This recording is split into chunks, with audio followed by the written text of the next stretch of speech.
Hello, everybody. My name is Lewis Lee, and this is a special edition Plan and Traffic, where we got Stacey David from Gears. What's up, Stacey? How you doing, man? Good to be here. Great, man.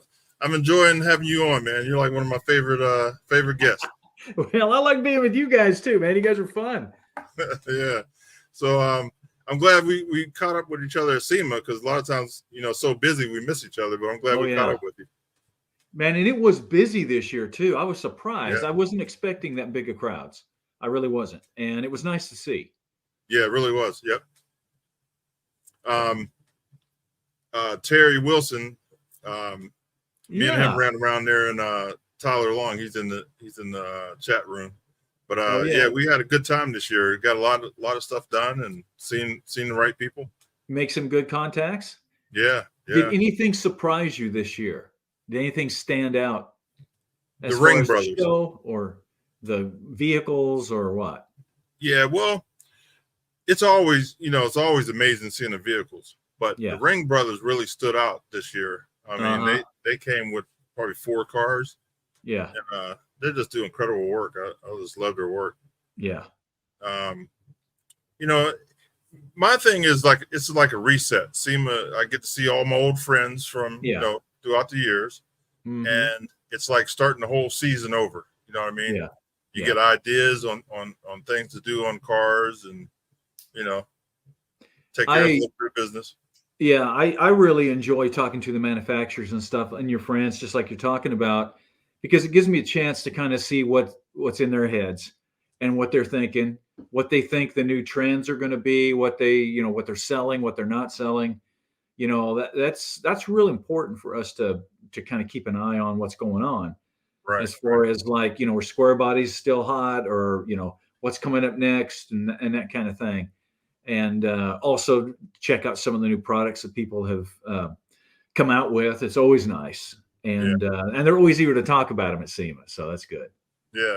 Okay. So since you brought up square bodies, what is your opinion on that? Square bodies or the OSBs? Well, it's hard for me to remove my personal opinion, because I love square body Chevy trucks. Not as big as fan as the OSBs or the OBSs, but I mean the thing is that they're getting hot. The later model body styles, and they're going to keep going. That I don't know if the square bodies. I think they're plateauing. I've seen prices coming down on them some, but then you'll see an auction where somebody will pay ridiculous money for them. But obviously the next body style, the OBS trucks, they're going to be hot because they were hot when they came out. Yeah. And see, that's the thing, when you look at, if you go back to the C10s from 67 to 72, when those came out, there was no aftermarket. So you kind of had to wait 20 years for an aftermarket to come out.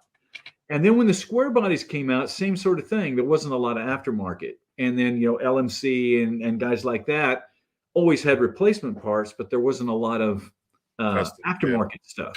But the OBSs, see, there was already an aftermarket. As soon as they came out, there was already hoods, that kind of stuff back in the 2000s. Yeah. So that market's already there, and it's the same with all these other vehicles. But my personal opinion, I think the hottest body style that's going to hit, and I'll tell you why, is the 94 to 02 Dodge. 94 to 02. Yeah, or the 01, whatever that body style, from 94, that trend-setting body style. And the reason I say that is because that was such a landmark design for Dodge that continues to this day. And Ford copied it, Chevy copied it for a while. I mean, that power wagon look, as we called it. But that body style was so hot, and anything that was hot back in the day, 20 years later, everybody's going to go back and grab them. So I see that body style probably being the next hot one. And I know Dodge would be happy about that. But, but obviously the Chevys, I really like the body style, the GMC truck from 99, I think it was 99 to 04, that had kind of that oval grill. And that was just a great looking truck. And, those are already hot though, so, but those are still cheap. You can pick them up. Yeah, So yeah. I've been looking. A couple of buddies bought the step side, yeah. 90, what is it, 91, I think, 92. Okay. Yeah, And yeah. yeah, so I They're kind still of, affordable. yeah, yeah, but I can see them creeping up. I'm starting to see them on TV shows and stuff too. People are Yep. they're starting to get them juiced up. Yeah, it's so crazy too because I remember, when I first started doing trucks, we were doing stuff on those trucks when they were brand new. Yeah, It tearing them was up. like, hey, we're going to put a hood on this. This is the brand new thing. And now, it's come full circle. But Yeah, or it's you're trendsetter. yeah, well, I don't know about that, but we had a lot of fun with it. A lot of that stuff was experimental too. None of those hoods, half of them didn't fit because they were prototypes and Yeah, all kinds of stuff. But yeah, it was kind of the dawn of that aftermarket though. And we had a general thing. It usually took about 3 years for the aftermarket to catch up back then, during the 2000s. And it's still pretty much like that. It's a little quicker on big things like when the new Bronco came out. It still took a year for a lot of people to get like lift kits out for them and, right. tops. And it just takes a while to do R&D and create a product for them. But it's a lot quicker than it used to be. It used to take Yeah, 10 years. yeah. I noticed the Bronco. I was surprised that they didn't have a lot the first year. Yeah. Oh, it just But then, wasn't out. You couldn't get them. yeah, And yeah, I yeah. know that there was guys like Skyjacker and Best Top. We were doing some stuff with Best Top, and they said, listen, if you can get a Bronco, we just want to get one so we can build a top for it. And there for a while, I mean, for 6 months, you couldn't even get them. Of course, they had problems getting them out to the public anyway. They Yeah. had recalls and that kind of stuff. But Then they had that chip shortage and stuff too. That affected it. yeah, Yeah. Um, I the original old Bronco. I guess it was the Bronco 2, no, the original Bronco from starting in '66, the little Bronc. the little one. Yeah. Oh yeah, it was So, '66 to '77. so the story with my wife is she hated cars. She didn't want nothing to do with it. This is when we first started dating. Okay. So I took her out to a car show, and some girls rode by in one, had the roof off. And I was Oh like, yeah. "Look, babe, you look good in that." She's like, "Oh, I like that." And then Ah. she started looking at cars a little different. And every year, even when we had kids, we'd go out to the same show and just sit out. It was the Hot Rod Supernationals here in Ohio. Yeah. So we would go out every year. The kids grew up looking at cars, and Yeah. so that was, she said she wanted to be in the hobby with me. So Yeah. Oh, that's awesome, man. yeah, so I That's tricked her. awesome. When Catherine and I first started dating, she wasn't really into cars that much, but she was like, I'd like a classic car. And so, I was looking at her going, I know the perfect car for you, a Carmen Ghia convertible. Oh And she's yeah. like, what's that? What's that? And we found her. Oh, she loved it. She loved it. Yeah. Of course, no air conditioning, and in the South, that's not a good thing. So, Yeah. but yeah, she's always liked it. But the Broncos, yeah, gosh, the early Broncos and the Scouts and the Jeeps, I love those. Yeah, they're tough. The Carmen Ghia, man, that's a hot car. It's always been hot. Yeah, especially the convertibles. Yeah. Yeah, we actually had we took that car and I did some restoration work on it, put an engine in it and stuff like that and we had it looking really good. And I was selling. I put a custom fiberglass dash in it. That came down into a whole console that was really cool, and I was modifying it. And so we put the original gauges for sale. And this guy shows up because he's buying the original parts, and he sees the car and he about freaks out. He goes, "Is the car for sale?" And I was like, "Well, no, you got to talk to my wife." And she goes, "No, it's not for sale." He goes, "Well, the guy that I'm buying these parts for, it turns out this guy was a mechanic for this rich guy that wanted a Carmen Ghia convertible for his daughter who was just graduating high school." Okay, so the guy drives off. He said, "I'm coming back with my boss and we'll talk to you about this car." So I told my wife, I said, "Listen, if you don't want to sell that car, don't sell it. But if you got a price in mind, give him the price and stay with the price because you're not listing this car. Right. They're coming to you. So make it worth your while." And at the time, I think she wanted $6 or $7 grand for it, which was a lot of money then, for those cars. I think I got it for $1,500. So that's a good profit for her. But anyway, this guy rolls in his big Mercedes, and his daughter gets out and she looks at the car. And she's like, "Oh, Daddy, I love it. I love it." I knew. It's like, uh-oh, the daughters. So the guy comes up and he's like, "Okay, son." He goes, "What's the price?" And I looked at Catherine. She goes, $7 grand. And he goes, "Well, that kind of thing." And I was like, "Listen, we don't have the car listed. Don't really want to sell it. That's what it's going to take." And he goes, "Well, I got to get a deal, kind of thing." So they go back and forth. He goes, offers her $5 grand on it. She's like, "No, it'll take $7 grand." So they drive off. I can see the guy's upset. And it's not that he doesn't have the money. It's about that he's got to win the deal. Yeah. He's got to bring the price down. So they go up, and a day later they're back. And he's like, "Okay, we need to talk turkey now. We need to get into this." So he gets to $6,500.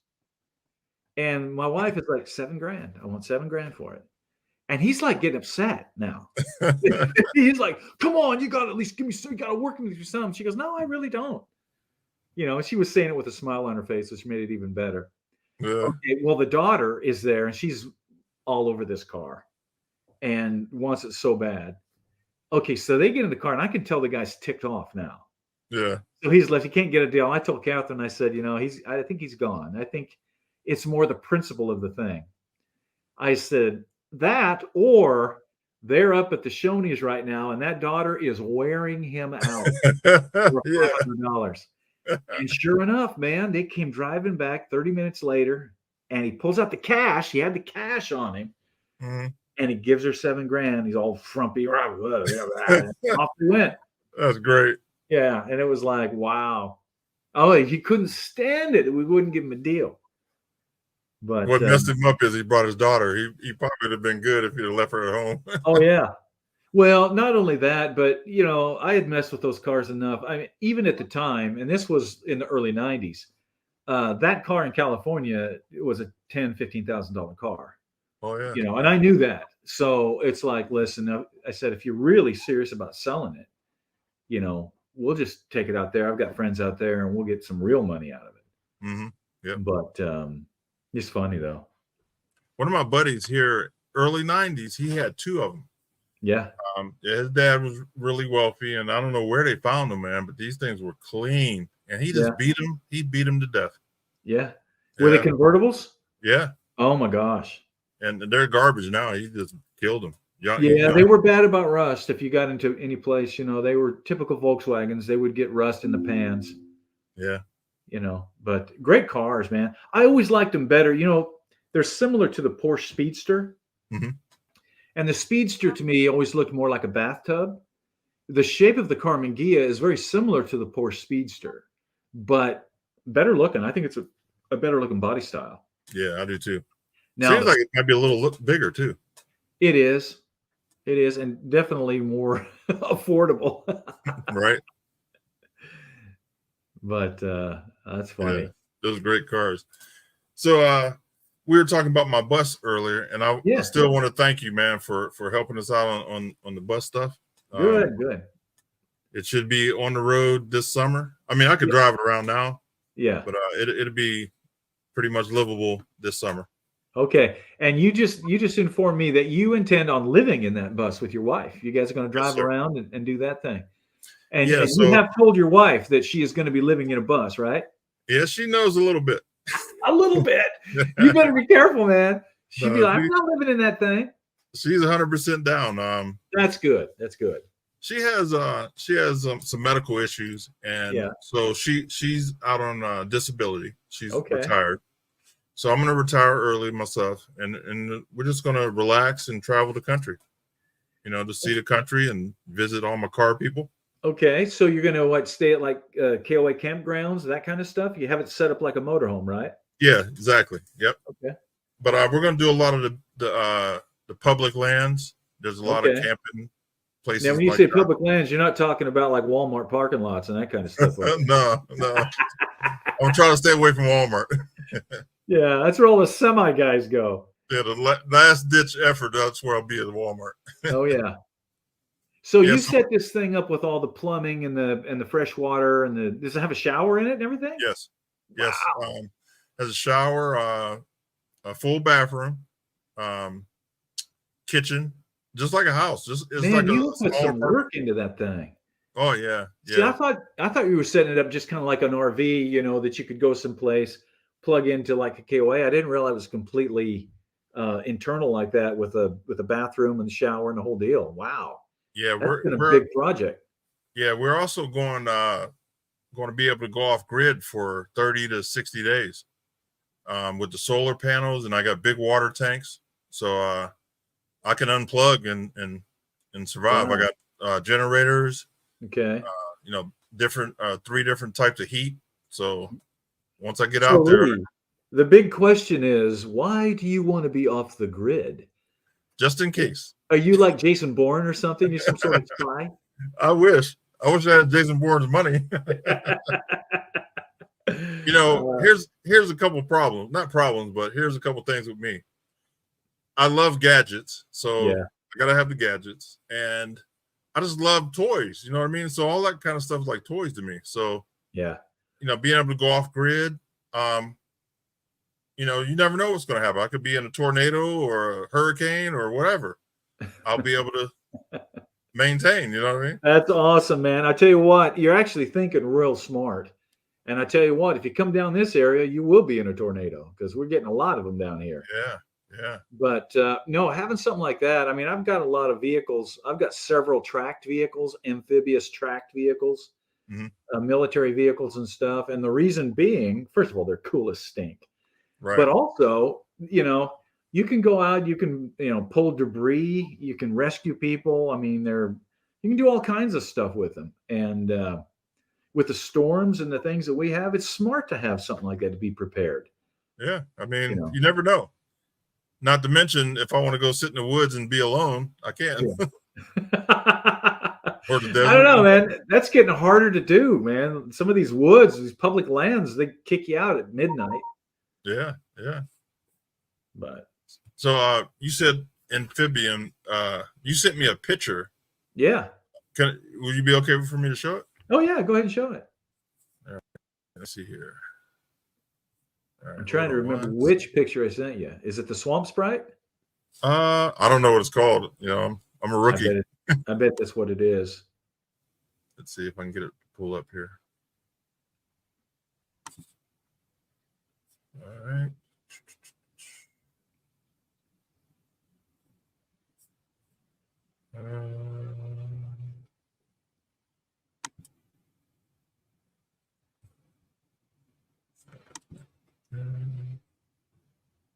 All right, I probably won't be able to find it because I'm looking for it.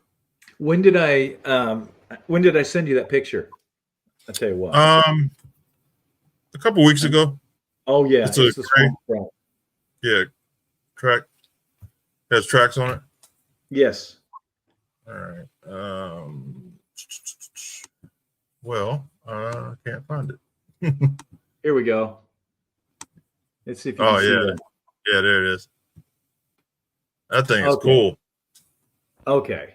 Now, what that is, I am so excited about this. We're going to do a whole historical thing on it. It's going to take my camera a second to catch back up. Okay. Great story on that. First of all, there are 3 of those known to exist. There's probably some more, but there's only 3 that we can find. The guy that I got this from specializes in snowcats and stuff out west. It's the name of the company is Remote Access, and he does a lot of the snowcat stuff. He chased the story of that for 20 years. Wow. And found it out in California, and I managed to talk him out of it. Oh yeah. We're going to do a whole historical thing on it, on how it was built, why it was built. The military used them. There's all kinds of stuff, but it's basically the chassis. There was a company called Thiokol that made all these snowcats. And it's based off of the Sprite, which is basically a chassis, and then they would build a custom cab or whatever you wanted it for. So the military would use them to carry missiles. Do you remember the old TV show Lost in Space? Yes. Okay, remember the tracked vehicle that they drove around on the planets? That Okay. was a Sprite. It was based off the Sprite. And Nice. but what they did, these vehicles became well known in the snow because they were so good in the snow that the Snowcat was born. Well, they also had other things, and people came to them and said, "Listen, we want one of those things that floats." So they built the Swamp Sprite, Oh, and okay. it's completely different shape than the others, and just a really unique setup. And it's a little Ford straight six engine. It's going to be awesome. Yeah. Now, how much are you modifying this thing? Well, that's actually a really good question, because the other one that I rolled in a couple of years ago was a smaller Imp, and I was completely modifying it because it was a piece of junk and it just been busted all up, and it's not very valuable. Now, this being a Swamp Sprite, being the only Swamp Sprite that I know of that's complete with the full cab on it, yeah, you don't modify that a lot. As the body, I'm going to reskin the body, keeping the motor in it the way it is. Got new tracks we're going to do. There's a company in Canada that is going to do the tracks for it, and that kind of stuff. But as far as the look of it, I'm not going to touch that. It would be crazy to do that because it's just too valuable that way, and it's very capable the way it is. And bet you it's fun to. Now, does it have oh yeah, it's got the two levers. Oh yeah. Oh yeah. Yeah, and that's what makes it fun. See, I've got a military vehicle that it's an amphibious tracked vehicle, very similar to this, a little larger. It's an M116 Husky, and it has the steering yoke. And honestly, it's not very fun to drive because those two levers. I mean, you can slip one a little bit and stuff. They're just, I mean, that's the tank thing, Yeah, yeah. So you want those brake steer. That's cool. But it's fun. That's, like I said, part of that, and that's what's always been part of the show Gears, is that it's anything mechanical. And,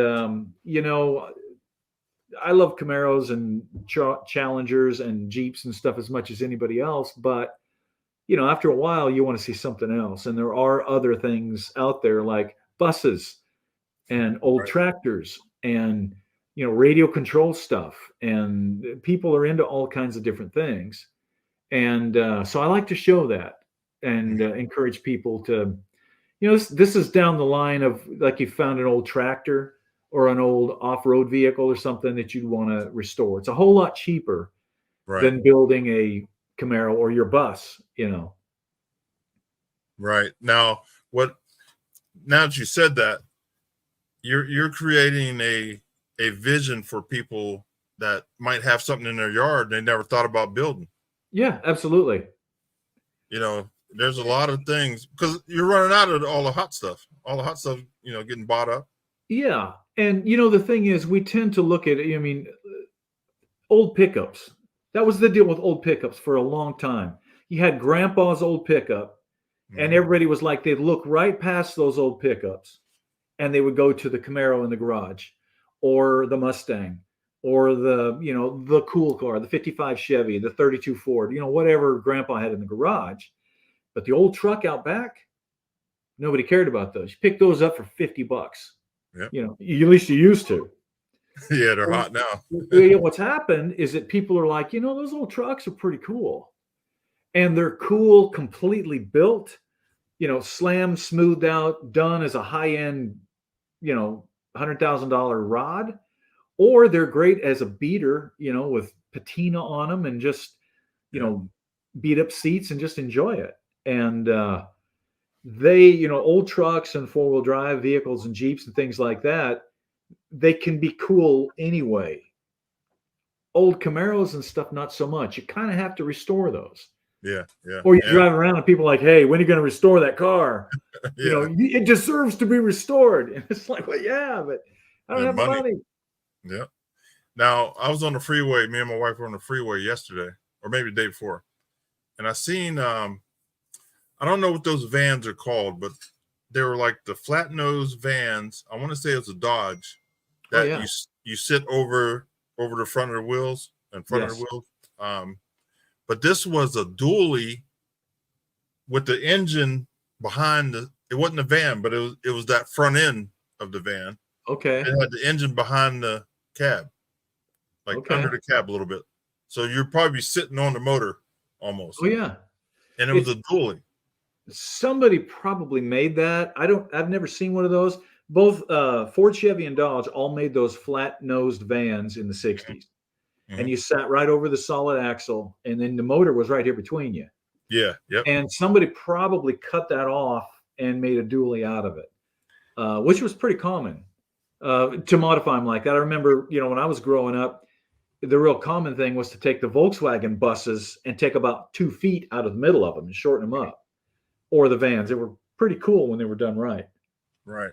But, well, this it didn't have a bed on it, and it was all old, and and it was on a transport truck. Really? And I was like, oh, somebody's getting ready to do that truck up. Oh yeah. She was like, that thing? I was like, yeah, they're about to put it to the work.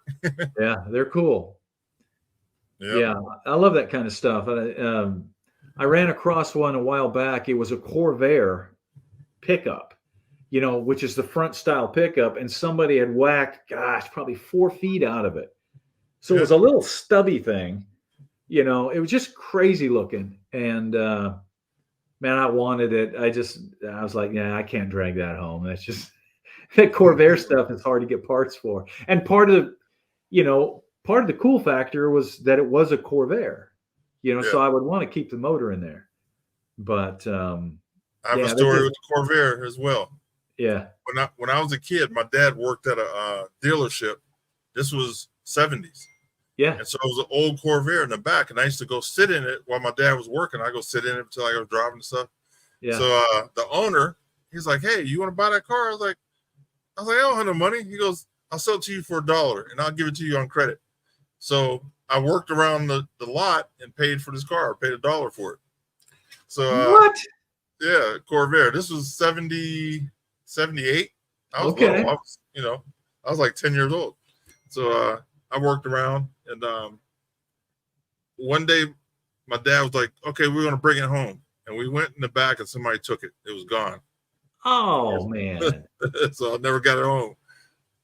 Oh man. I did get a refund though. He gave me my $1 back. He gave you your $1 back. That's funny. That's funny. Yeah, I've done several Corvair cars, restored them over the years. They're a cool car to work on. Interesting. You can make them pretty quick, but they weren't in the ballpark of the Mustang or Camaro. That's really what killed them. Yeah, they couldn't compete, with the pony cars and muscle cars of the day. Yeah. So I got a couple guys in the chat room. Yeah. Let's pop them in and see what we got going on. Oh wait, before I do that, is there anything you want to share with everybody that you wanted to promote, or something you have going on, TV shows? Yeah, we're going to be on MAV TV this season. So we're excited about that, all the new shows. And then, of course, we have our rerun shows, are going to be with you guys. They're going to be on YouTube, and they'll also be on MAV TV. So that's where you can pick us up.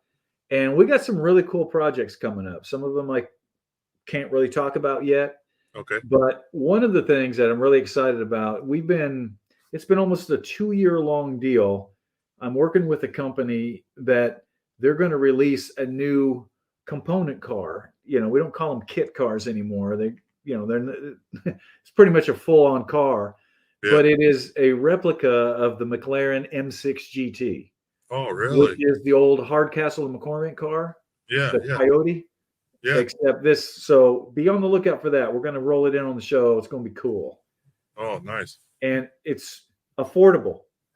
For a mid-engine car, it's actually affordable. It's going to be in the price range of kind of what you would pay for a factory 5 Cobra or something. Oh, yeah. So. Yeah, that's going to be tough. What powertrain?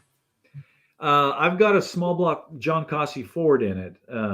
It's based off of a Windsor. I think it's a 547 or something like that, but it's got the cross ram induction. I mean, it's cool. 630 horse, which is plenty for a car like that. Yeah, light. And I wanted to go a different route than the typical Chevrolet LS thing, so uh, just to give people options. Mm-hmm. You can put whatever in them, but it'll be cool. I'll send you some pictures of it. Okay. Yeah, that'd be nice. Okay, let's get the fellas in and see what they want to talk about. Hey, Stacey, how you doing?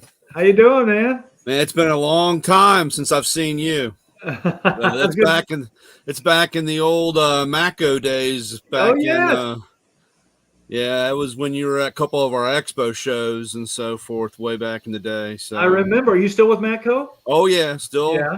22 years later. So gosh, you remember that Ed Roth toolbox that I had? Yep. Oh. See, when I left trucks, that was my toolbox, and I left that toolbox there, and I don't know what happened to it. Somebody grabbed that thing. Yeah, that's too bad because I sold a handful, and I actually saved one for myself, but it's the same thing. A guy comes by and says, "How much?" And you're just like, "Well, it's not really for sale," but you start throwing numbers around, and next thing you know, I'm loading it up, and it was gone. And oh yeah, that was it. So, but yeah, it's some interesting. And I tell you, like I said, you helped me sell a lot of stuff from back in the day when awesome. So it's great seeing you again and awesome. everything. You too, man. All right, we have Joey. I'm Batman. Joey, yes, you are Batman. How you doing, Stacey? I'm doing good, man. How you doing? Oh man, I was wondering when he's gonna pull us all up so I could pull this thing off. I don't know how Batman does with these freaking latex masks on. Jesus. Once you get it on, you can't get it off. That's permanent. Yeah. You know that. I know. I'm gonna have to go outside and dip my head in the snow real quick and come kill this thing off. So you still have snow there, huh? All of ours is melted. Well, we're getting a little bit. I just live up the road from Lewis, and so yeah, we've had the same weather you've had, where it was freezing temperatures, and now it's nothing but rain, and just really depressing for Batman. It's horrible, buddy. But depressing for Batman. Tennessee can't stand it. I mean, anytime the white stuff falls at all, it's forget it. Wrecks everywhere. People it throws me 3 days off because my warehouse is for Maco's out of Tennessee. Oh yeah. And, every time a thunderstorm or anything with you guys, it's like lights out and we're down for 3 days. So. Oh yeah. No milk, nothing in the stores. Well, it's funny how when it snows in some areas, people forget how to drive, and like Eastern Kentucky. When I lived there, they're not used to getting a lot of snow, but when they get snow, people would just go plumb stupid after that because they didn't know what they were doing in the snow. So, but I need to take this mask. The ice storms where the rain comes down in liquid form, and as soon as it hits the ground, it's ice. Yep. That was freezing rain. Yeah. I had never experienced anything like that. I grew up out west in Idaho, so we got a lot of snow, but I had never experienced an ice storm. And I was warned about them here. And man, the first one, I had a 65 Mustang fastback with a lot of power. I was all over the place. You can't drive in that. You just got to park it. Yeah. So Stacey, Joey was one of the guys helping me on the roof raise when you called in. Awesome. Yeah. So did he get you to do all the work, Joey? I worked so hard my arm fell off. No joke. It's still laying in Tyler's shop there in Youngstown somewhere. They may have found it and used it as firewood too. I don't know. Yeah. It's a door stop. It's a door stop. A back scratcher. But yeah, during that live that Lewis was doing with you and Kevin Tates, you had asked specific because apparently you had seen the call videos where we were calling each other. Yeah. And Bill Cameron had called me and I had the camera rolling. He had no idea I was on the other end with a Batman mask on, playing a little skit there that I was recording that I would share. But you obviously had seen that. Oh yeah. And at the actual event, you everybody else was like, "Oh, I wonder if he'll know who we are." And as soon as you said Batman, they all were like, hell, he knows who Joey is. It's hard to forget a one-armed Batman. Oh yeah, absolutely. And I'm a huge Batman fan. I've got my Batmobiles over here. I've got my whole collection of Batmobile diecasts over here. Yeah, well, I'm building my own Batman mobile. You are? I don't know if you can see it. It looks like a 32. It is. It's a Roadster. This is the Revell. It's retooled after your Rat Roadster. Yes, yes. The black one with the flames is what this one is. But I'm going to call it my Batmobile. Nice. Nice. Old school. But yeah. All right. Go ahead. Coach Isaac, you want to jump in? Sure. I've been watching you since early 2000s on trucks. And awesome, man. Anything that you've been on. So it's exciting to be on here and get to talk to you. Man, I appreciate it. Thank you. I like I finally got to finish watching because it hit YouTube because the channels changed and our cable service wasn't carrying it. But I watched when you were building that Cougar Interceptor. And finally, when it hit YouTube, I've been able to finish watching it, and I was pretty excited about finally seeing the finished product. And then I enjoyed when you built that SLC, that component car. Yeah. That was pretty cool. That was awesome. Yeah. Go ahead. I like the detail that you put in on your show. You know, the stuff you go through and the explanation you give. It's really good. Thank you. It takes a lot of time. You know, we're trying to do even some more of that now that we can put some of it up on YouTube, because there's so many things that come up that because of the time on the show, we just have to bypass them. And those are the things that people get stuck on. It's like, well, what did you do here? You know, and some of those can be big decisions. So we try to include more of those. So thank you on that. Did you hear what I was telling Lewis about that new component car we've got coming out? Yeah, right before we came in. Yeah. That McLaren M6 GT. Yeah. That's going to be awesome. Long deal. I should have it. I should have had it already. I should have the chassis here by February, end of February. I should have it. And they're still working the body. And so it's going to be cool. Long story on how that worked out. But, you know, we're trying to get true mid-engine cars out there for people that can afford it, not just for the $200,000-$300,000 guy. Yeah, that's awesome. I have a quick question. On that front end on that Cougar, would that fit in a Ford Maverick? Maybe. I tell you what, I know that TCI has other front suspensions. That's how I used on that. Yeah. They may have one that's a direct fit for the Maverick. I believe the Maverick is narrower. Okay. So that's where you're probably going to run into a problem, but I'm sure that they can narrow the cross members down. I mean, I did that car a while ago before all these kits had come out. So, and the Mavericks are pretty hot. Do you have a Maverick? No, I don't. I have a buddy that used to have a bunch of them, and I've thought about getting one. I've got a 72 Chevelle. Before I start anything, I've got a 73 Porsche 914 and the Chevelle, and I got to get both of those going before I can touch anything else. Yeah. If you cut down, like I said, if you narrowed it, that's a lot of work. I mean, that's not a cheap front end. Yeah. So I would just have him call TCI and say, listen, I got a Maverick. What have you got? You know, that'll go in there. They will have something, or they can put you off to somebody else. Fat Man Fabrications may have something. Okay. Chris Alston Chassis Works. There's a lot of guys that are doing those now that might have something that you can do. So I think Justin might have an answer. I think they do actually have one, Coach. We were on TCI's website last week. We were looking at, my boss got a 66 Fairlane. It's got a TCI front setup in it, and I think I saw they have Mavericks. They do. Awesome. They do. Yeah, that's a great setup. You know, now the one thing I would recommend on those Ford setups, we showed it a little bit, but as you know, those Mustangs and Mavericks and stuff, those Fords, they didn't have a real subframe in the front. It's more like a glorified thick sheet metal frame. Mhm. And it's not strong enough, in my opinion, for any kind of real horsepower. If you're going over 400 horsepower, you need more, or you'll twist it up. So basically what I did is I took, 1/4-inch steel and boxed that and built a full frame under that car, and put the outriggers and all kinds of stuff, the subframe connectors. That car basically had a full frame under it because it's 850 horsepower. Yeah. And I would recommend especially a Ford, because they had that. Chevrolets had more of that bolt-in subframe.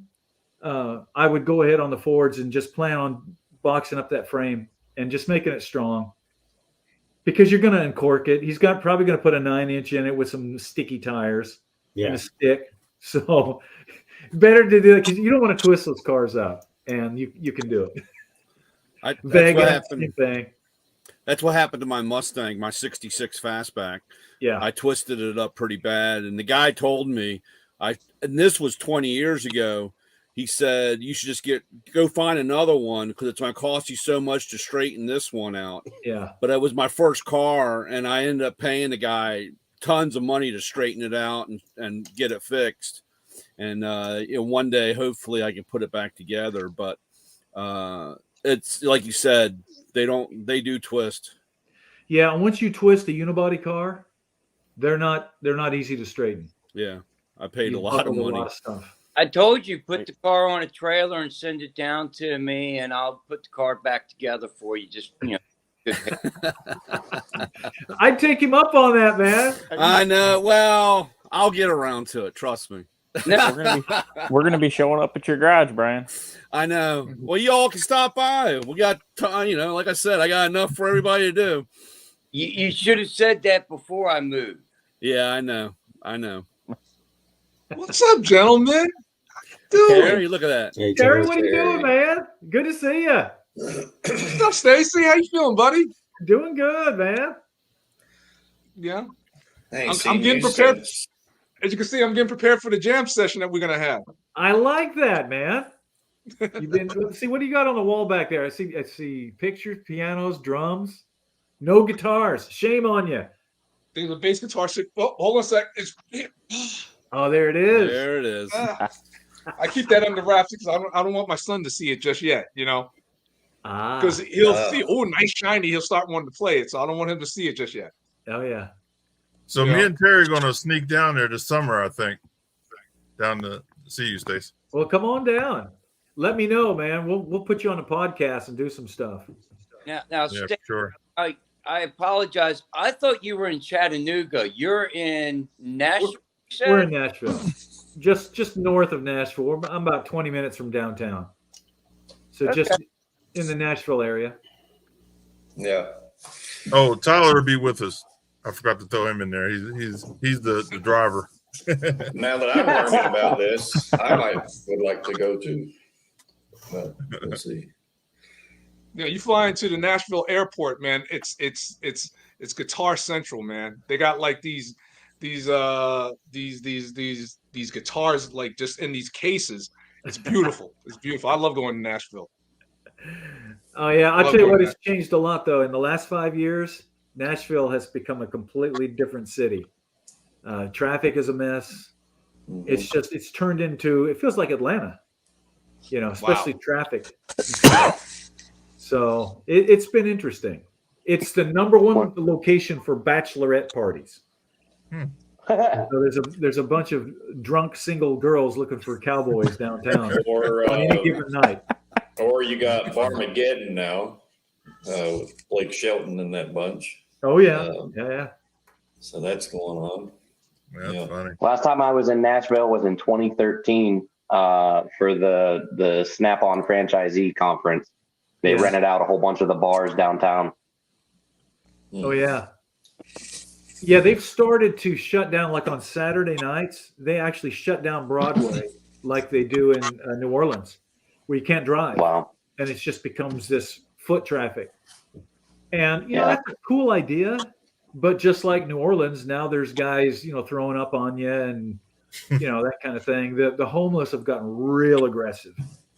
And And unfortunately, Nashville's not really set up like that.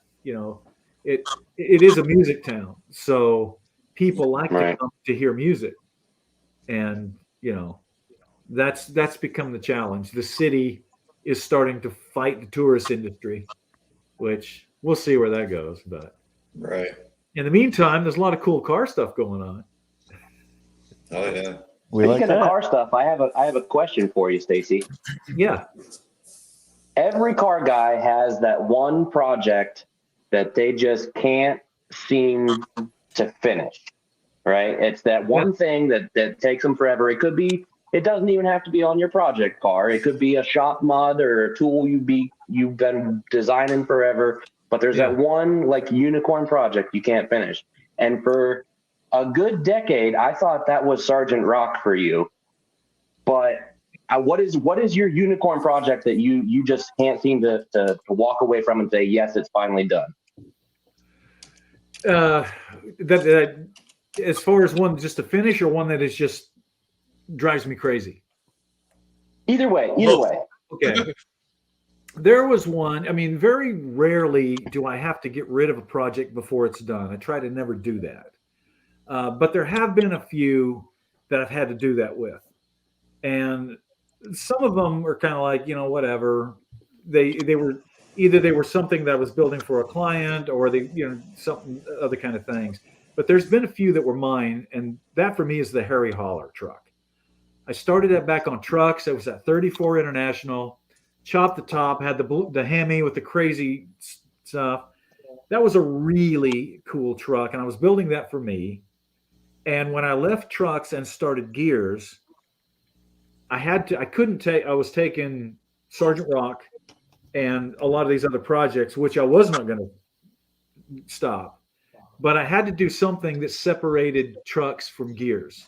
So I couldn't take all trucks projects. So I had to make the decision of, the 34 International is kind of an odd bird, like all of them are. And I got to do something a little more mainstream, and it needs to be a hot rod car. So I got rid of the Harry Holler, and that's when I jumped into the Rat Roaster, which is a very similar hot rod style build. Always regretted that. And to this day, I'm still looking for that truck. The person I sold it to, they never did anything with it. It's sitting in their garage. That they sold the engine. I don't know what happened to it, but I would love to find that one and finish it, And so that's kind of one of those ones for me. It's funny that you mentioned that. I actually covered that on a current podcast of knowing when it is time to get rid of something. Because a lot of guys, for example, I've got a friend that's got an old Roadrunner that he's had for 30 years. He's never going to finish it. It's way beyond his skill level. He should have never bought it in the first place, and it's starting to cost him issues with his family. Mm-hmm. He doesn't have room for it. He's got too much money in it. He can't drive it. He'll never get it finished. And no matter what you tell him, he won't see it that way. And I keep telling him, it's like, listen, it's okay if you sell it, take the money and buy one that's finished or that you can enjoy, and your wife won't hate you anymore. Right. But he's like, oh no, it's become like, a pride thing. And I'm like, dude, that pride will kill you if you're not careful. Yeah. Yep. So I have a question on, I know that you found a couple of your old vehicles. Yeah. Is there a way to, like, I have my second Cutlass. I had a Cutlass Supreme that I'd like to find. Yeah. Is there resources to go to find stuff? Honestly, your best resource that's legal. Now, obviously, you can do a title search if you know somebody that's a policeman and can do it legally, but that's a little dicey. I wouldn't recommend that. Mm-hmm. But like, I have off the grid. Yeah. Yeah. No, I tell you what, your best bet is to social media. I mean, everybody's connected now. And that's how I will eventually find that Harry Holler truck. It's sitting in somebody's garage, and we just keep putting the notifications out, and eventually somebody will go, I think Kevin has that, or Bobby over in his garage or whatever. Tim Strange just found his dad's old 55 that way. Wow. He just put the word out, and he showed a picture. He goes, "This is Dad's old car," and he found it. 50 some years, they found the uncertainty. I saw that. Yeah. I just recently. I built models of that car, man. Did you? Yeah. I recently found my that high car. school. I don't. I'm sorry. Go ahead. Starbird's version was. It was like banana tea or something like that on the Starbird version. Yeah. I have to look in his books and see. And then there was another one on the East Coast, like New England area, that was white, and it was kind of a cross between that one and a telephone booth car. Okay. You're talking about the milk truck. Maybe that was. Was it Dan Webb's milk truck? Or I don't know if it was Dan that did that, but it was Webb. Again, it was in that same time frame of the 60s. Yeah, all that T-bucket stuff. Mm-hmm. Oh, yeah, I saw that yellow one. Yeah, that's pretty slick. Yeah. I just recently, this past year, it was right before Christmas, discovered and found my high school sweetheart, which was a two-door 1959 Chevrolet Impala. Ooh. And I have it back in my possession again. What motor? Well, it had a small block 350, but now it has nothing in it. And it had the 2-speed Power Glide, which the Power Glide I think was original to it when I got it, but the engine itself, when I got it, was not original. What motor are you going to put in it? An LS. I got rid of it. I don't know. It's one of those things where I just got it back. And so I'm kind of kicking myself for ever getting rid of it because of the shape that it's in now. It's in worse shape now than it was back in 1984 when I first got it. Wow. Yeah. So it's going to take, if I do anything with that, it's going to take a lot. Have you seen that new stuff that Low Car has, where they have for example, they've got valve covers, like 409 valve covers that go right on an LS, and it makes an LS look like a 409. Okay. And I mean, other than the valve covers are a little smaller, you can't tell. And they've got them for old Fuelies. They've got them to make it look like a big block. Yeah. Right now it's all Chevrolet stuff, but Jeremy owns Pro Components or something like that. Yeah. Jeremy Jones, the gentleman that's owned Space Junkie 1.5 now. Okay. Pro Components, I think, is the name of the company that does all that high dollar billet LS valve cover stuff. Yeah. I've seen those. Amazing. Yeah, there's some good looking stuff. Yeah. And before I get too far into this and I forget, my friend Too Tall in the chat wanted me to tell you that he has an old Stacey David Crazy Horse Bronco model kit. Really? Yes. So I don't know if that was someone that had made one or if he just fashioned a Bronco. He probably did it. We didn't do model kits. Let's see. The only one we did, we had the Rat Roaster model kit. Yeah. And then the Crazy Horse, I mean, they had Bronco kits where you could make one out of it. And then we got several die casts and stuff. Yeah. It looks like now Acme says they're going to come out with a 1/18 Copperhead die cast. So we'll see. My favorite project right there, Copperhead. I love me Copperhead, man. Oh yeah, I love me too. Listen, do you still see it? I go back and do you know who has it? Copperhead with me being a gearhead today. Yeah, that was. I really am sorry that I unfortunately all that Power Block TV when you were on and all the vehicles you built and were part of, I'm not familiar with because Saturdays I was building my own stuff. I wasn't at home watching TV. Good. So let me jump in about Copperhead. So I was at a car show in Tennessee. No, where was I? I was in Alabama. So I see Copperhead. So I call Stacey. I'm like, Stacey, or I think I texted you. I was like, hey, I see copperheads down here, right? And so I sent him a picture. He was like, oh, that's pretty nice. He goes, but that's not it. I was like, what do you mean it's not it? I'm looking at it. He's like, oh, no, that's a replica. All right. Now, I don't know if you saw the show that we did last year, but let me give you the whole story on this. I'll give you the short version of it. Okay. You sent me that one. And so it sent some alarm bells off. I had known that there were some replicas out there, and I have no problem with replicas as long as they tell you that they're replicas. Mm-hmm. Okay. So now last year at Mecum in May, we get flagged anytime something Copperhead comes up or any of the vehicles we've done, we get flagged on it. And all of a sudden I'm getting calls from people and it's like Copperhead's for sale at Mecum. And I'm like, well, that's odd because I know the guy that owns it. It's in his will to his kids, and he's turned down $250,000 for it. And he doesn't need the money. It's a family member now. So I'm like, I don't think that's right. So I look at the picture. I can tell immediately it's not the right one. It's got the wrong wheels on it. It's the one you saw. Mm-hmm. Except in the ad, it says right there, built by Stacey David on Trucks TV. I mean, it's totally misrepresented. Okay, so I call the guys at Mecum, and I said, you got to be careful. I said, that's a fraud. Don't let that go through like that. And anyway, it sells. And, and there was this our website blew up, and all of our social media, because guys were like, it's not the real Copperhead. Had a small block Chevy in it. And evidently, the guy that was selling it, the story had been circulated that I had taken out the 572 and kept it and put a small block in it and sold it. So I basically desecrated my own truck, which is incredibly stupid. I would never do that.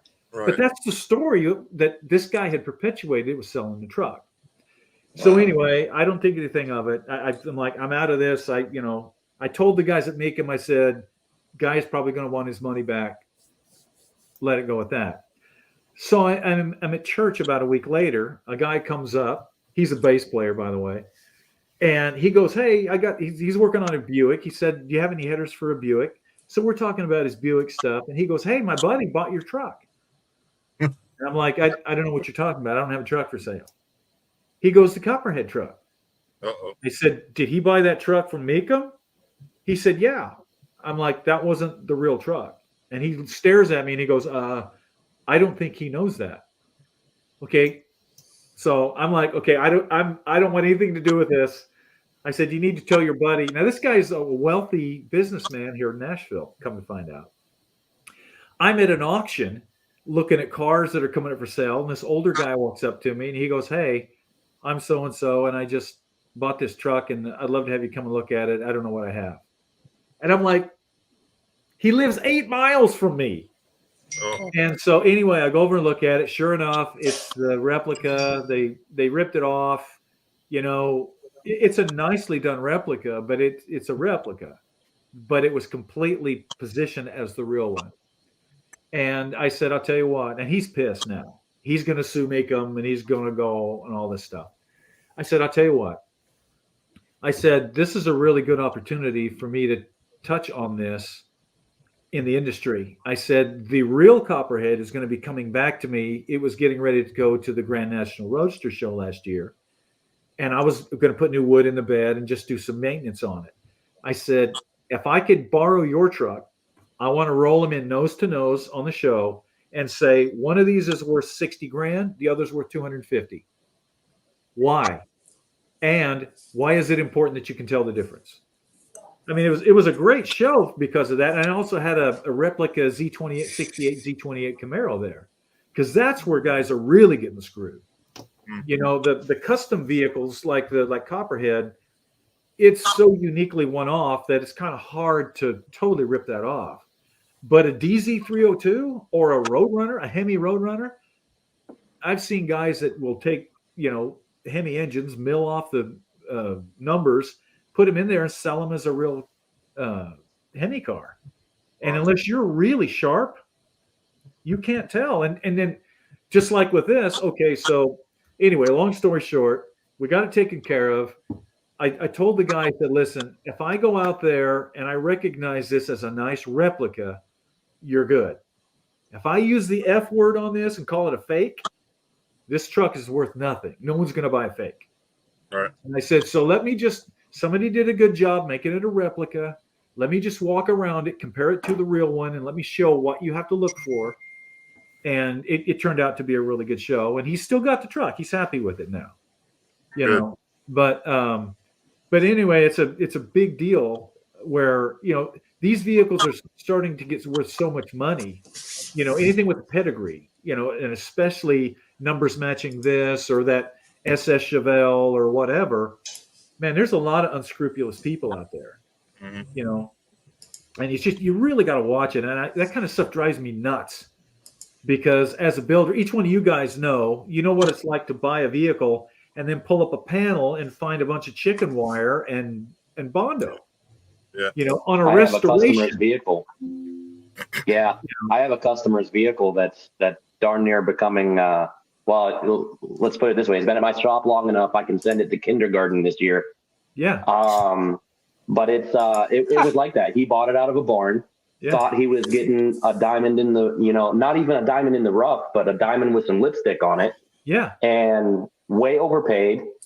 And now he's double or triple upside down in the thing, just trying to get it to be a serviceable, drivable car. Yeah. Yeah. I try to and like you said, because there's people out there without scruples. Yeah. And that's one of the things we as the industry, and that's what we are here. We're all part of this industry. Man, I warn people, you know, the Mecum stuff and the Barrett Jackson stuff and all of these auctions are really popular. And they're the you know, like Mecum, they're just in it to make money. So they're not going to watch out for you. It is buyer beware. So I try to tell guys, it's like, this is what to look for.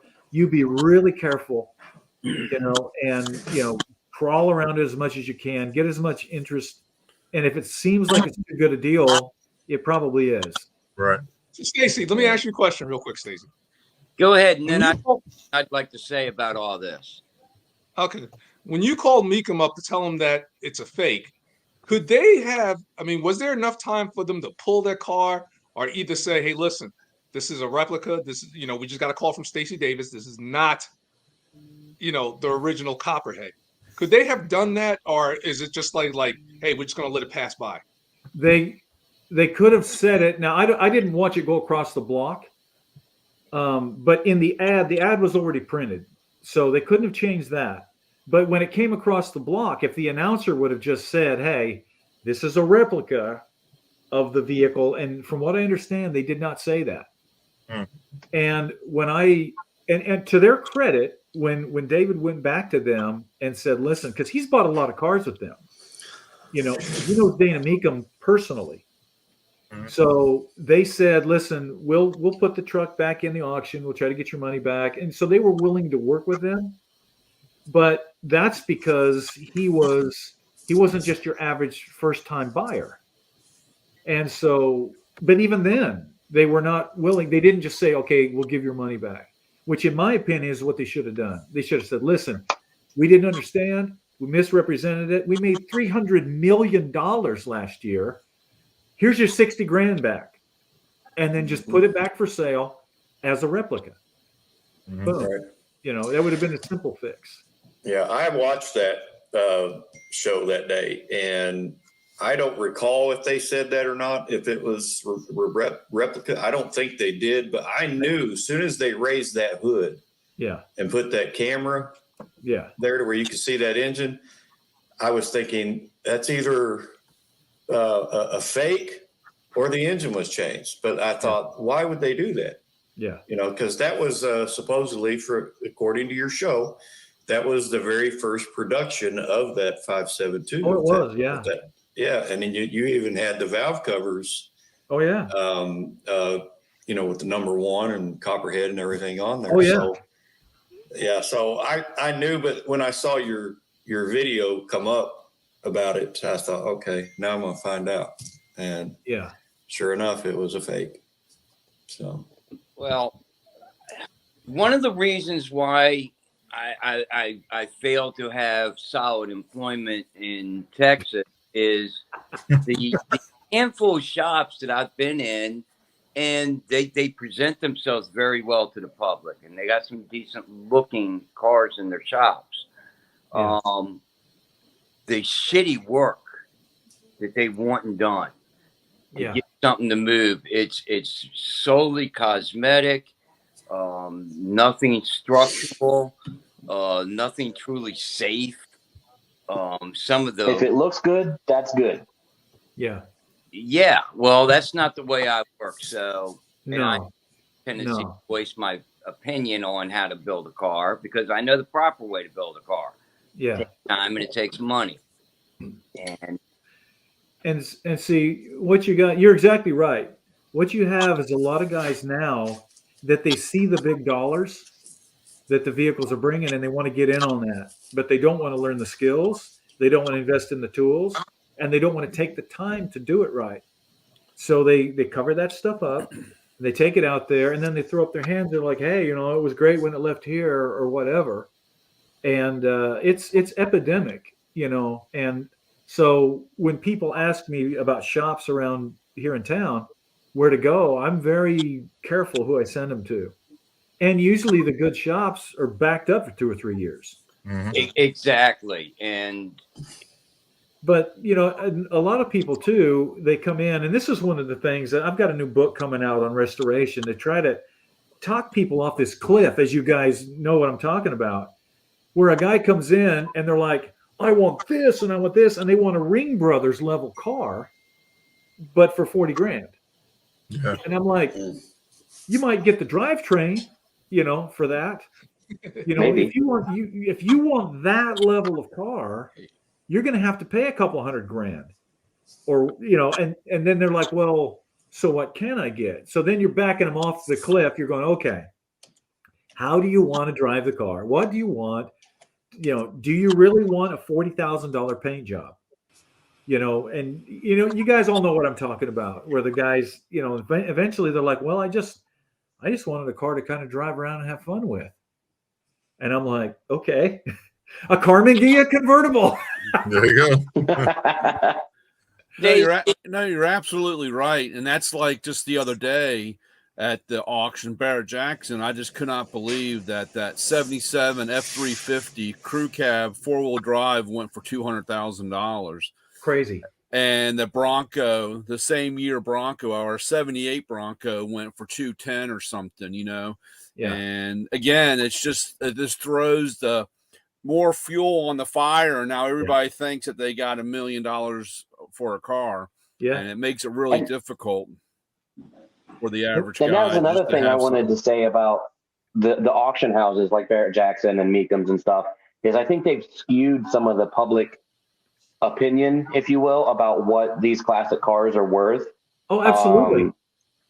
And that's actually part of the problem with the one I already mentioned at my shop.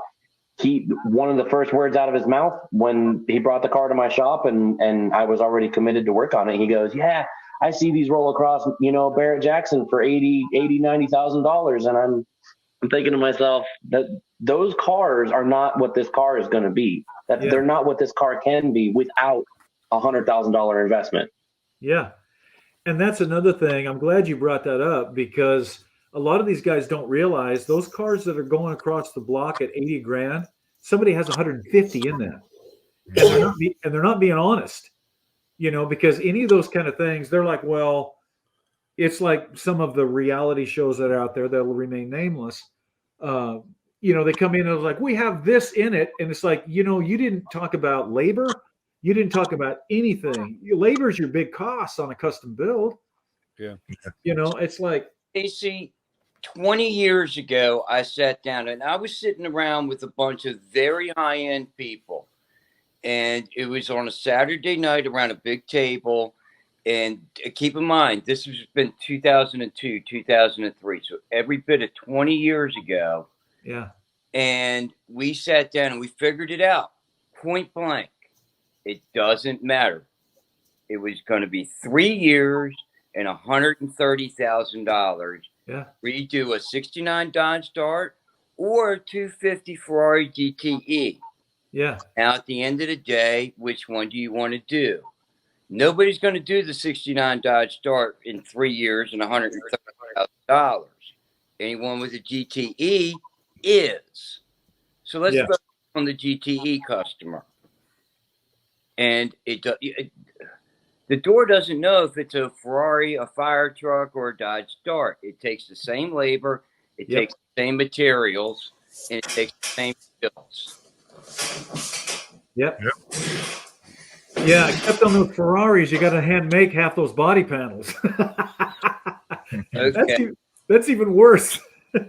Right. I see nothing wrong with that.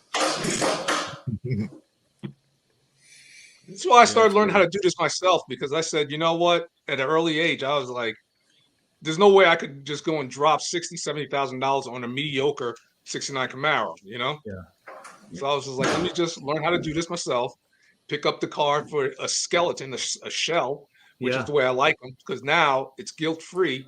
You know, if it comes with like a 350, you feel kind of bad. If the 350 is running, you kind of feel bad, you know, like taking a running engine out and putting it out. Well, I wouldn't feel bad at all. No, I put LS in anything. But even still, you know, I'd rather have it without an engine. I'd rather roll it in and then drive it out. Yeah. So how many LS motors can I sell you? You got 6.0s? I do have those, and I got 1.62. Well, we'll talk about that 6.2. That's what I was telling you about, Terry. Yeah, we'll talk about that 6.2. And 6.0, it's got to be an LY6. Whatever that I'm just saying. Whatever that means, call me tomorrow, and while I'm with them all, I got them all lined up. 10 of them are already sold. I'm really interested in 6.2.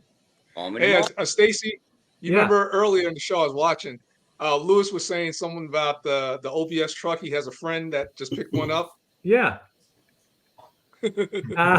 Of course. You know, you were talking about those at SEMA. Yes. Yes. Yeah. So, hey, Terry, I forgot to tell you. I forgot to tell you, Terry. A guy stopped by the other day and offered me $8,000 for that red truck sitting out front, and so I owe you $2,800. Okay, we got it. It's in Tyler's shop. But no, we found one. It was the story is really cool the way it happened. You know, it was on eBay because like PSI, they make this whole rear setup where you can use a Gen 5 Camaro in the back of an OBS truck. And I work with PSI, and it was like, hey, Terry, do you happen to have one? I was like, no, but I'm looking for one, you know, like whatever.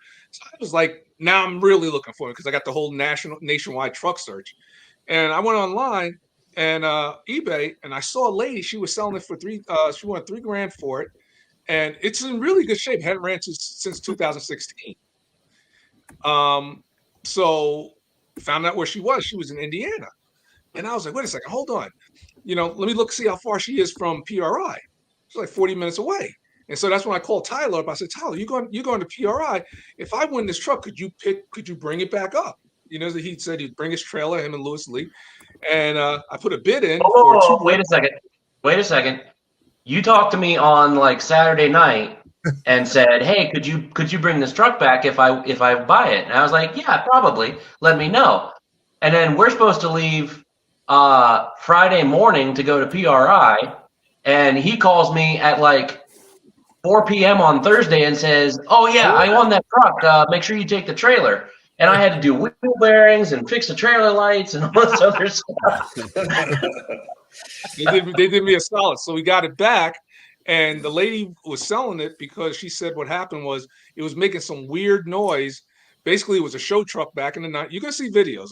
I took a lot of videos. I'm going to be posting them soon. It was a show truck back like in the late 90s. All right. And a husband, you know, pretty much was a body man. So he did a lot of body work. He fiberglassed the ground effects kit. It's a nice looking step side OBS. And they got divorced. And so I guess I don't know if it was a bidder, but they don't even talk. So he was the only guy that was fixing the truck. And when it started, she went out one morning and it started making this weird noise. She thought it was a fan shroud. It didn't turn out to be that.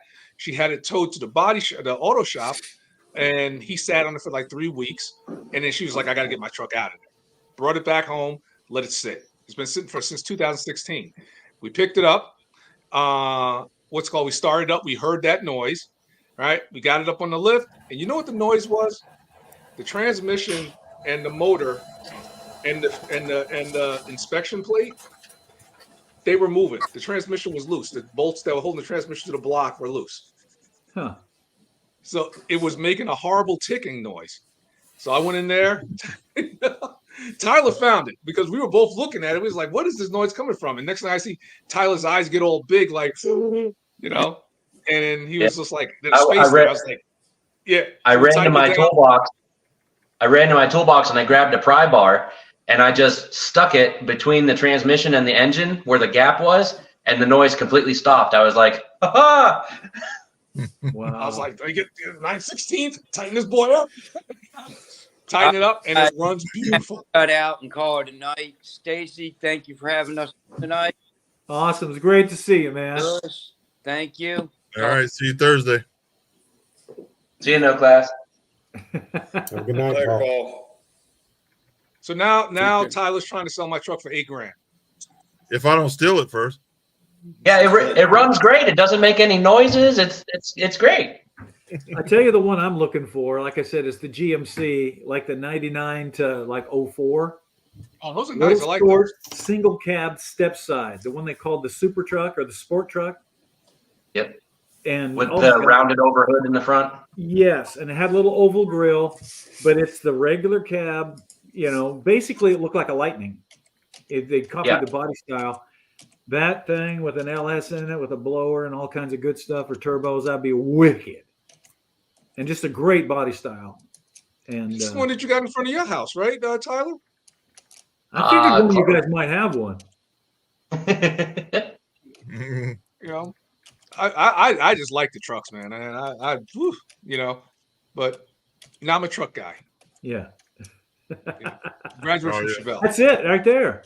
Yeah. That's it. Is that a regular cab or has that got an extended cab? It's a single cab. Regular cab. Yeah. That's the body style I'm after. They had the best grill, and the Chevy Silverados still had that goofy. They couldn't decide if it was a 2 headlight or quad headlight. I don't know. But the GMC is a good looking truck. What year are you looking for? There's that grill. Yeah. Stacey. Are you looking for something in the 90s or? Yeah, I think it was 99 to 04 is when they did that grill. That's a 99. Yeah. And they're not that expensive yet. That body style hasn't taken off at all. Since you said something, though, tomorrow morning you'll wake up kicking yourself. Oh yeah, I'll be all over it. Like Listen, I have a screen capture of Stacey David saying that this is the next hot thing. So yeah, I just posted it on my Instagram. Thanks a lot. We're gonna cash in on you there, bud. I tell you what, I got a funny story about that body style of GMC. We did one on trucks, and I did it kind of as an outdoor truck, and we did it for SEMA. So, and this was probably like 2000, 2001-ish. So it shows up at SEMA and GMC is all excited and everything. And of course, I put a nice billet grill in it because that's what you did. And get that big, ugly red GMC logo out of there. Well, I didn't realize you do not take their logo off for SEMA.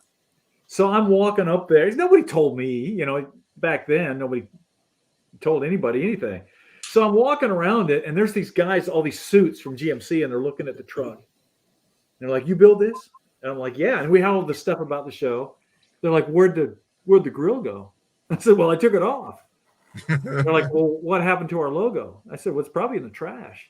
And they're like, "Well, why'd you take our logo off?" I said, "Because it looked bad."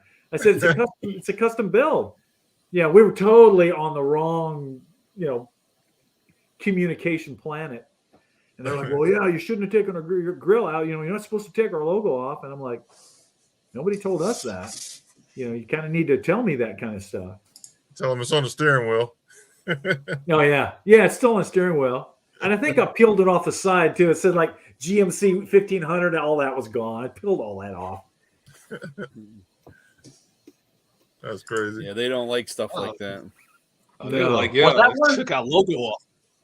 Was that one blue with a roll pan in the back? What's that now? Was that like a royal or navy blue with a roll pan in the back? No, this one was red. This was, and it was a GMC Sierra. Oh, there it is. And yeah, that's it. That's it. And it's a nice truck.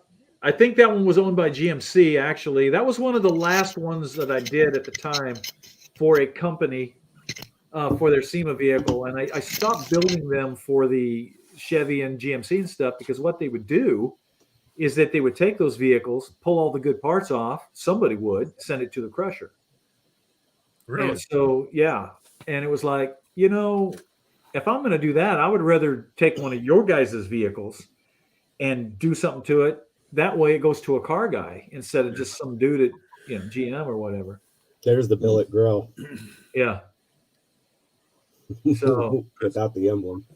So it's a great looking front end. I know where a mint condition OBS body is, but I'm not sure if you're looking for half ton, extended cab, dually wheel, or. Well, I'm not after the OBS. It's the body style after the OBS. It started in '99.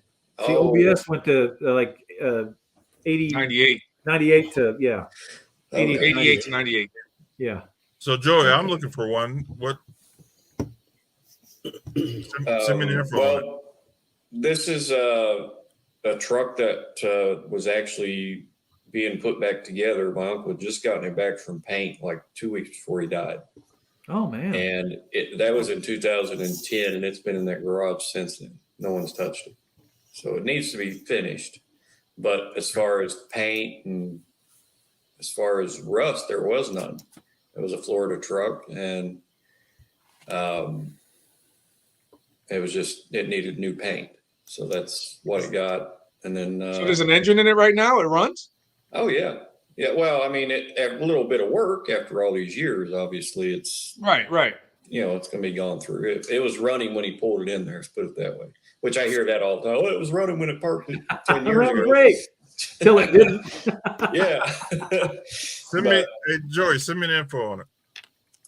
Yeah, I'll get with my cousin and see, you know, if he's got any pictures or if I can get into the garage and get pictures or whatnot. Hurry up. You got to get him before he finds out that Stacey David said that's the next hot thing. Yeah. Well, I don't, he says I know the truck, but there's so many of them in the family as far as those trucks that I can't place which one it would be. So I guess if I saw it, I'd probably know the truck, but I don't. And as far as I know, it's white. So, okay. But yeah. Well, gentlemen, I hate to leave the party early, but my earbuds are dead, and I got to get some more stuff done at the house before I go back to the shop. So, all right, sounds good, man. Good to see you. Good seeing you again, Stacey. All right. All right. We'll Tyler. Take care. Later, Tyler. But yeah, Lewis, I'll get all the information I can and text it over to you. So okay. It's time for me to head on out. My cat wants to go to bed, so I gotta, put him down. Sounds good. I saw that tail walking around in there. You saw little his brother's around here somewhere, But yeah. Right, Noki. And we have the other one's Memphis. His name is Memphis. I love it. Yeah. Where are you? I'm gonna head on out. I got 5:30 comes early in the morning, man. All right, Terry. Good to see you, man. All right, always a pleasure. Terry. Always good. We're gonna jam, man. We gotta jam. Listen, when you guys come down, we'll do it. And we'll some tape on it too, man. Yeah. We'll do some nice smoky blues. There we go. I'm practicing my shuffles, my Purdy shuffles. Well, we need to get Ted Nugent involved on this. Ted's in town from time to time. Yeah. This was cool. I remember you had him on the show. You were doing his Bronco, I think it was. Oh, yeah. Yeah, we had him on the show a couple times. Yeah, you were doing the Bronco, and y'all guys were just jamming away. I was like, oh, man. Oh, my Look gosh. at these guys. Oh, they were shredding those guitars. Oh, we got some stuff with Ted that there's a lot of stuff that no one's ever seen. Right. Yeah, we just couldn't put on the air. Hilarious stuff. Oh, my gosh. That's awesome. Oh, yeah. The guys are a riot. Yeah, we'll start. The best thing that I did with him is like, anytime you get like a musician, especially guitar players, a lot of times if they're sitting there with a guitar, they'll start noodling around as they talk. And they kind of, it's just something that we do. So they'll be talking, you know, and you'll be hitting some little riffs, you know. It drives my wife crazy when I do that because I'll say, "So what are you doing?" You know, whatever. Okay, so Ted starts doing this. We're rolling tape on it, man. And I'm in stitches because he doesn't realize what he's doing. And there's no way he could duplicate it. But he's like, yeah, you know, I said, I used to have a Chevy. I hate him. You know, this kind of thing. He goes, oh, Ford guy. You know, I'm like, oh my gosh, this is classic. Yeah. Classic stuff. Yeah, he was playing at the convention center in Pikeville, Kentucky. And I knew the news reporting lady, the local news lady named Shannon Deskins. She was going to be going backstage to do interviews with the band and everything. Yeah. I said, Shannon, I said, you're taking me with you. She's like, but you don't have a pass. I said, throw a freaking camera in my hand. Yeah. I don't care. I just want to go back there. And so I got to go back there. I'm carrying one of the local news station's bag and a camera with one hand, you know. And anyway, there's this guy in the hallway. I could see all the way at the other end of the hall in this back stage area, Ted and most of the band. And there's a guy standing next to me talking to me, you know, and asking me who I was there with. And I said, well, I'm with these guys over here. They're getting ready to do interviews with Ted and everybody. And they said, are you always with them? I said, no, I don't even freaking work for him. I'm just carrying a freaking bag because I want to meet Ted. Yeah. The guy's like, well, why don't you just say that? We can make it happen. So I got to meet Ted backstage at this convention center, and we hit it off so well because for years I competed in national archery tournaments all across the nation. Oh, with one arm. That they nicknamed me the statue because whenever I was at full draw, I didn't move till I released the arrow. Well, we got talking about archery because he's into the blood sport thing. And, big time. Yeah. Well, they weren't leaving until that coming Sunday. I got to meet up with him. He wanted to know if there was any local archery ranges. But then he's like, well, I don't have any of my equipment with me. I said, well, don't worry about it. I got a friend over at McDowell, Kentucky that owns an archery shop. We'll hook you up. Well, we go in. I mean, this literally happened. Ted and an entourage of his people, they had me meet up with them there. And we go into my friend Robert's archery shop. And Robert's, his mouth is like hitting the ground because he's like, holy shit, Ted and Tooja just walked into my shop. Yeah. You know, which anyway, he sets him up with a bow and some arrows. But the long story short, the riot, the biggest thing, of course, was meeting him. But the one thing, once we got to the range, he's like, all right, how much cash you got? I'm like, why? He says, because I'm about ready to take it all. I'm like, what do you mean? He says, because we're gonna bet on who can do the best shot. I'm like, well, why don't we just do the shots? And then if I did better than you, then you just give me what you got. Yeah. Well, anyway, we did 4 shots at 20 yards each or distance. And he couldn't believe it that my grouping was so tight. He's like, how did you do that? I said, these are goat tip arrows and they're finely tuned by the main guy at Goat Tip Arrows. And he's like, you got to tell me how you did it, though. I said, well, you got these little spinners that you lay out on your table and you lay the arrow, the shaft onto that, and you spin it and you just watch it and see where the warp is, you know, and then you cut that end off and, or where the warp is, you cut that off. But then you don't use 12 different jigs to set up your fletching. You use one.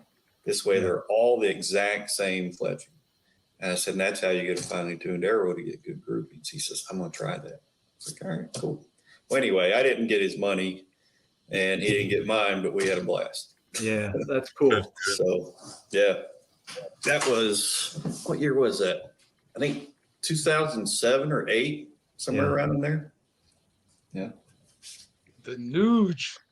Yeah, that's awesome. All right, guys, we're running on an hour and a half. So we're going to let Stacey get out of here. I know, hour and a half is a long time. All right. Well, I've enjoyed it, man. This has been awesome. Yeah. Hey, I tell everybody, your family, come on anytime you want to just hang out. Be careful, man. I may just do that. Hey, we're here. Don't worry. I tell you what, as soon as that McLaren comes in, I want to share some pictures of that with you because it's really cool. Okay. It's been a long process working with those guys, get that out. And I got to send you some updates on that Swamp Sprite too. Okay, sounds I'll get good. you guys out in that thing once you get down here. Oh yeah. Oh yeah, definitely. How's the Cheetah coming along? How's the Cheetah doing? Honestly, my plan is to finish that this year. That is, I've got some other projects sitting ahead of it. I got to finish up. That is one of those vehicles that's mine. I've already got one guy who's a collector. He's a big Corvette guy, and he's like, the Cheetah is mine. And I'm like, no, it's not for sale ever, ever, ever. And he's, got a lot of money, but right now that's my car. I've always wanted one, but like I said, I'm the interior. I'm hand building every aluminum panel inside there. And the crazy thing, see, that car had nothing. So you not only have to design the panels and you have to build them.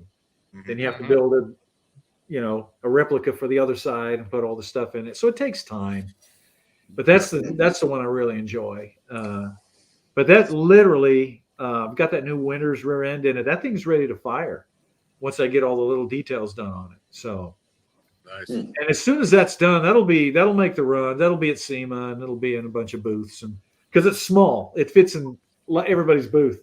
Yeah. Put that in your back pocket. And it's like, Terry, how tall are you? Aren't you like 6'1" or 2? Me? Yeah. 6'3". 6'3". Well, you're going to be borderline. You could fit. And Lewis, you're pretty tall too, aren't you? 6'5".